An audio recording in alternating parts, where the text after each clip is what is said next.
It began with a silence so deep it erased an island. In 1972, ships charted a small landmass in the South Pacific. A lush, volcanic isle known to a few sailors as High Brazil Pacifica. Then, overnight, it was gone. Not destroyed, simply erased, as if the Earth had blinked. What if an entire island could vanish without a trace of seismic activity or volcanic collapse? What if satellites for 50 years refused to see something that once clearly existed? And now, what if that same patch of ocean just sent a signal, one that matches no known frequency, no human origin? The question isn't just where the island went, but whether it ever truly left. Because sometimes the sea doesn't forget. It waits. By morning, the radar's blip had vanished, replaced by nothing but static and white noise. Evelyn refused to believe it was an error. Every reading from the night before pointed to solid land. Yet the coordinates now showed empty ocean.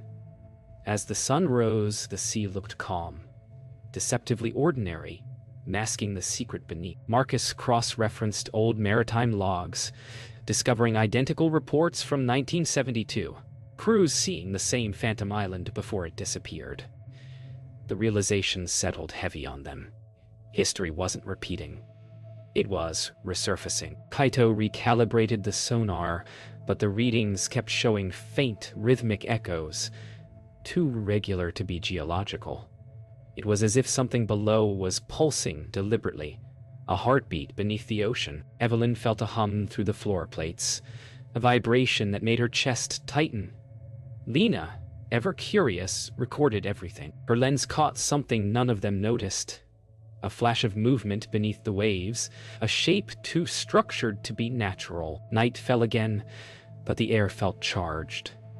The sea around the vessel grew unnaturally still, and their instruments began to flicker in unison. Marcus discovered that every recorded map of the region, both digital and paper, had been mysteriously redacted in the same year, 1972. It wasn't a simple mapping error. Someone or something had erased the island intentionally. The thought chilled Evelyn to the bone. You were into the this I never been surety in forth. As the crew prepared to rest, Lena's radio caught a faint signal. 3 short pulses followed by silence. Then, a whispering tone filled the air. The light beneath? The words repeated once more before cutting out. Everyone froze. Evelyn's eyes widened. That same phrase had been found in the 1972 naval transcript. The sound was proof. Something down there was trying to communicate. The island wasn't gone. It was waiting to be found. The following morning brought no comfort. The message from the depths played again, clearer this time, its frequency steady as a pulse.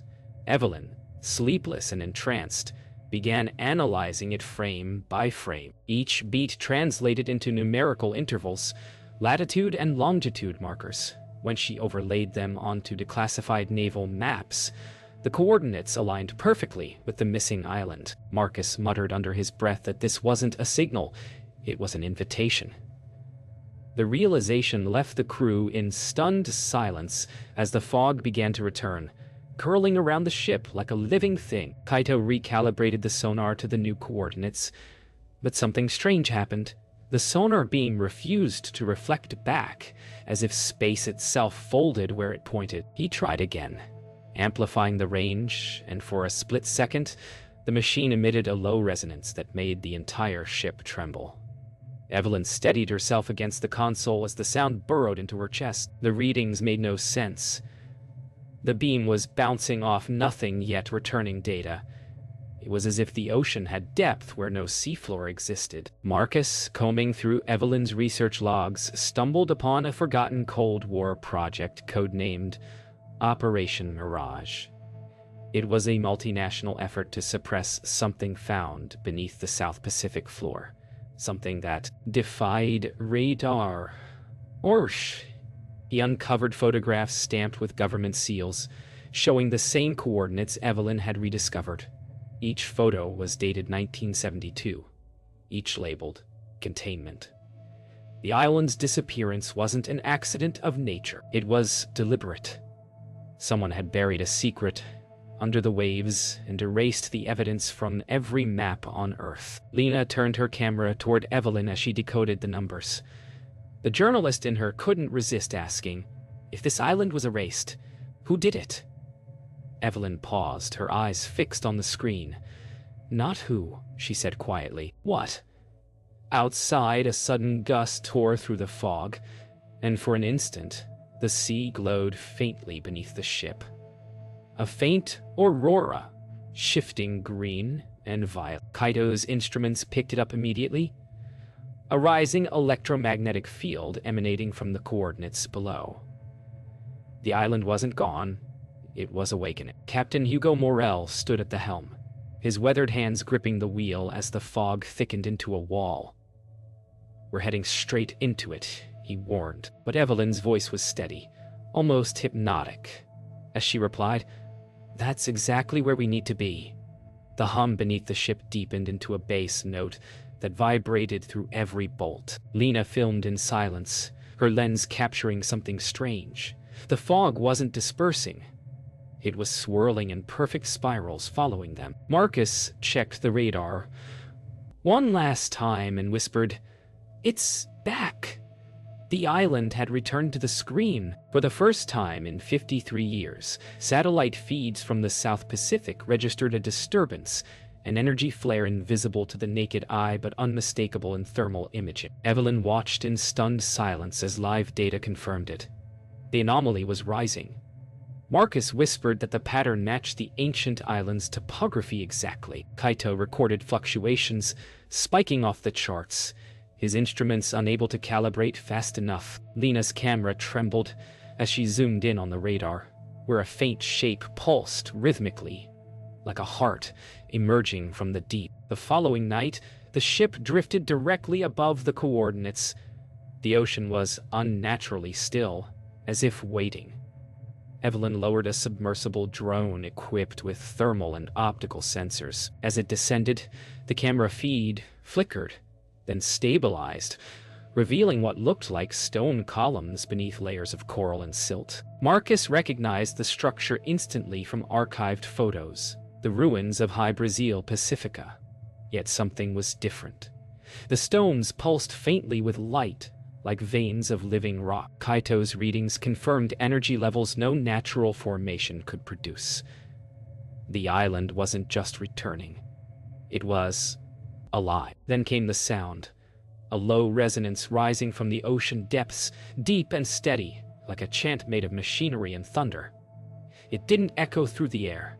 It vibrated through their bones. Captain Morel tried to steer away, but the compass spun wildly, refusing direction. The island, invisible beneath the surface, was pulling them closer. Evelyn stood on deck, the fog swirling around her like smoke, the horizon flashing with faint electromagnetic auroras. It's calling to us, she whispered, as if the island itself had a voice. At precisely 3:12 a.m., Kaito detected a geometric pulse pattern radiating from below. The signal repeated 3 times, each stronger than before. Evelyn quickly triangulated the source. It wasn't the seabed, but something hovering above it. Lena adjusted her lens and caught the moment the surface rippled outward, revealing faint outlines beneath the water, as if an entire land mass was rising. The sea glowed silver, reflecting their stunned faces. Marcus whispered the unthinkable, "It's back." The ocean began to churn violently, though no wind blew. From the depths, a blinding light burst upward, scattering droplets like glass shards across the deck. For a heartbeat, the island broke through. Mist-wrapped cliffs, dark foliage, and ancient stone terraces rising from the sea before fading back beneath the surface. Silence followed. Then, Evelyn's monitor lit up with data. A transmission ping broadcasting directly to their ship. Its digital signature wasn't human. As the message decoded, a symbol appeared on screen. A perfect spiral made of light. The same spiral carved on the ruins below. By dawn, the ocean had stilled again, but no one slept. The ship's log now contained data that shouldn't exist. Topography, scans of land in open water. Evelyn knew what had to come next. She stood on the bridge, eyes locked on the mist ahead, and announced the impossible. "We're going in." The crew prepared in silence. Marcus rechecked the coordinates. Kaito armed the drones. Lena loaded her cameras, and Captain Morrell plotted a course toward the anomaly. The hum from the sea grew stronger with every nautical mile, until even the metal hull seemed to vibrate like a living organ. The expedition to the island that shouldn't exist had begun. The fog swallowed them whole. It was as if the ship had drifted into another world. Sound dulled. The sea fell silent. Kaito's instruments flickered between readings that made no physical sense. Temperature inversions, gravity fluctuations, electromagnetic interference. Lena whispered that the fog itself was glowing faintly, its color shifting from gray to blue as they advanced. Then, through the haze, Evelyn saw it. A shadow rising from the mist like a ghost of land. Her breath caught. The island had returned, silent and waiting, as though aware of their arrival. As the ship approached, waves parted unnaturally, forming a narrow passage of still water. The cliffs towered above them, black basalt streaked with glowing veins of green light. The smell of ozone filled the air. Marcus whispered that these formations weren't natural. They were carved. Symbols etched into the stone shimmered faintly in the fog, identical to those in the classified photos from 1972. Evelyn traced one with her fingers as the ship's hull scraped against the rock. "We're not the first to find this place," she said quietly. "But maybe we're the first allowed to see it." They dropped anchor near a narrow strip of black sand. As their boots touched the ground, a strange pressure settled in their ears, as though the air itself was dense with energy. The island's surface pulsed faintly beneath their feet, alive, vibrating with a deep rhythm. Evelyn knelt to collect a sample. The sand shimmered like powdered metal. Kaito's equipment beeped erratically, unable to measure anything. Lena's camera froze for a moment, its lens covered with condensation from nowhere. When it cleared, the image showed movement behind Evelyn, a faint figure walking through the mist, but when she turned, nothing was there. As night fell on the island, the fog cleared for the first time. Above them, the stars seemed closer. So bright they looked electric. Evelyn and Marcus set up camp near a series of stone terraces carved into the hillside. The walls pulsed with faint luminescence that moved like veins of liquid light. Kaito traced the carvings and realized they weren't decorative. They were conductive. The patterns formed an enormous circuit embedded in the island's surface. Lena filmed the glowing patterns as Evelyn whispered, "It's not a ruin, it's a machine." At sunrise, the island seemed to breathe. Waves lapped against the shore, in rhythm with a deep hum pulsing from underground. Evelyn felt it resonate through her bones, as though the island itself was alive and aware of their presence. Marcus mapped the terrain, his GPS spinning out of control every few seconds. Kaito discovered the readings weren't random. They formed repeating coordinates, spiraling inward to a single point near the island's center. Lena's camera began to glitch, distorting faces and shapes like the lens was being bent by invisible gravity. The realization struck Evelyn with cold certainty. The island wasn't just returning. It was responding. By midday, the fog had completely lifted, revealing the full extent of the island's strange geometry. Valleys curved into perfect spirals and streams flowed uphill in impossible defiance of gravity. Evelyn and her team followed the coordinates to a vast clearing where a colossal stone ring lay half buried in the soil. The surface was covered in symbols identical to those found on ancient tablets from lost civilizations across the world. Marcus whispered that it was as if every myth had pointed to this single place. As Evelyn touched the ring, it began to glow. The hum intensified and the sky darkened above them. As the sky dimmed, the ring emitted a deep vibration that shook the ground. The sound carried through the air like thunder trapped beneath the soil. Captain Morell's voice crackled over the radio from the ship. His radar had gone completely dark. The island's shape had vanished again from his instruments, though the team still stood upon solid ground. Evelyn realized with horror what it meant. They were no longer in the same reality the ship occupied. The island hadn't returned to them. They had crossed into its dimension. The island's terrain shifted under their feet, as if alive. Rocks rearranged themselves in silent motion, forming new paths and glowing fissures leading toward a massive canyon. Evelyn led the way, her face pale but resolute. As they descended, the temperature dropped, and the hum became a low, steady rhythm like a heartbeat. They reached the canyon floor, where an entrance loomed. An archway carved with spirals identical to those on the ring. Lena's camera lens flickered, recording light patterns that formed strange symbols in midair. Kaito translated them. Return to origin. As night fell once more, the island's glow reached its peak. The ground itself shimmered, and the stars overhead began to move, rotating slowly around the island like a celestial mechanism turning back time. The radio crackled faintly. Captain Morell's voice came through distorted, warning that their signal was fading. Evelyn whispered into the static, "We're inside it, Hugo. It's alive." The last thing they heard before the line went dead was a deep, resonant tone, echoing through the canyon, vibrating in perfect synchrony with their own heartbeats. The next morning, the island was eerily silent. Even the ocean surrounding it seemed frozen. Evelyn followed the glowing pathways down into the canyon, driven by instinct more than reason. The deeper they went, the more reality began to distort. Their voices echoed before they spoke, and time itself felt unsteady. Marcus noticed their watches no longer agreed. Minutes stretched or vanished altogether. Then the passage opened into a massive hollow chamber, carved directly into the island's core. Its walls were covered with the same spirals, each one pulsing faintly with light like a living organism. The hum that filled the air was no longer distant. It was breathing around them. In the center of the chamber stood a circular platform of polished obsidian. Kaito ran a scan and froze. The readings were identical to those of living tissue. "It's organic," he murmured. Evelyn knelt, running her fingers across the surface.